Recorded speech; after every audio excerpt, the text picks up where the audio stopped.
Someone question why I am here today. Don't worry, I question it too. I have received an award all of my life from my mother and father every time they're angry to me.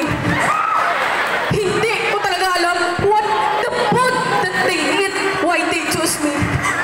I think it's because of God moves in mysterious ways. My heart is very the best. Melay, welcome to the program. Ay, hello Tito Boy. Akala ko talaga nasa AAA pa ako. Oo. Actually, I'm just kidding. It's my honor to be here in your feeding program. Sorry. Ba't naman dyan yung mukha ko, Tito Boy? Uy, parang bumabalik talaga ang mga tagtuyot na moments. Yes, Tito Boy? How much that girl still here in this fashionable outfit? How much? Presyo ba ito? Sorry. Ang totoo, sobra talaga yan. Sobra ang pagkalaking bahagi niyan. Yung pagkatao niya, kaya nandito talaga ako ngayon. Kasi yung pagbuo ng pagkatao niya, still the same with this kind of... Wow!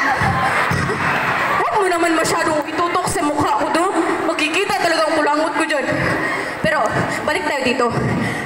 Actually, sinubukan ko talagang magpasosyal. Oo, sinubukan ko talaga. I've tried my best, but my best wasn't good enough. Naka-English na naman si Melay. So, may nangyari sa amin. Nagpasosyal talaga kami ng kaibigan ko a month ago. So, pagpasok namin sa kuwan, di ba, normal lang na mapili mo yan. Pagpasok talaga namin, nagtitinginan talaga ang mga tao. Parang, nag-stop talaga ang mundo nila. Tapos sabi ko, ay, may pera ako, bago sweldo, ados kanyon. So, pumasok talaga ako. Pagpasok ko, umorder agad ako, sabi ko, pa-order akong blueberry. Blueberry talaga na sabi ko, Tito Boy. Sabi ko, hindi pwede ito, nagkamali ako. So, tinawag ko yung kaibigan ko. Tapos siya naman, ako naman, cheesecake. So, nakalimutan na lang namin, Tito Boy. Sabi namin, pinilit talaga namin magpasosyal, pero hindi talaga kaya. Oo. Pero, ngayon talaga, I will take you forward sa present ko naman ngayon, Tito Boy. Ngayon talaga, kontento na talaga ako sa buhay ko ngayon. Kasi bilang isang mother, working mother, and breadwinner as a woman, kasama ko na talaga yung mga anak ko. Kontento na talaga ako. Sina Mela, Stella, at saka si Papang Jason. Masayang-masaya na talaga ako, Tito Boy. Nawawala talaga lahat ng pagod ko. Yung mga anak ko, ay, grabe talaga yan. Yung panganay ko, si Mela, sasabihin na talaga yan na, Mommy, I just wanna say something. You're laway. Kung hindi ko lang talaga anak yan, napalo ko na talaga yan. Yung bunso ko naman, si Stella, ay, Mommy face talaga yan. Pag sinabihan siya ng ibang tao na, Mommy face, gagayahin niya talaga yung mukha ko na ganito.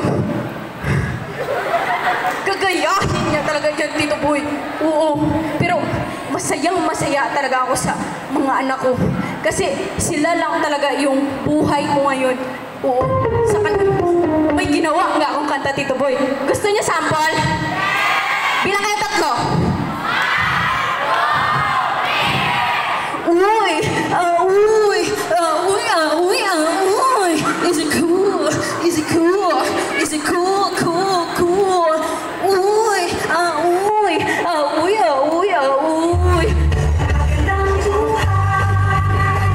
Look, kailangan ko nang bumalik sa magandang buhay, Tito Boy. Pero maraming salamat talaga sa pag-imbita dito sa akin. Na-appreciate ko talaga.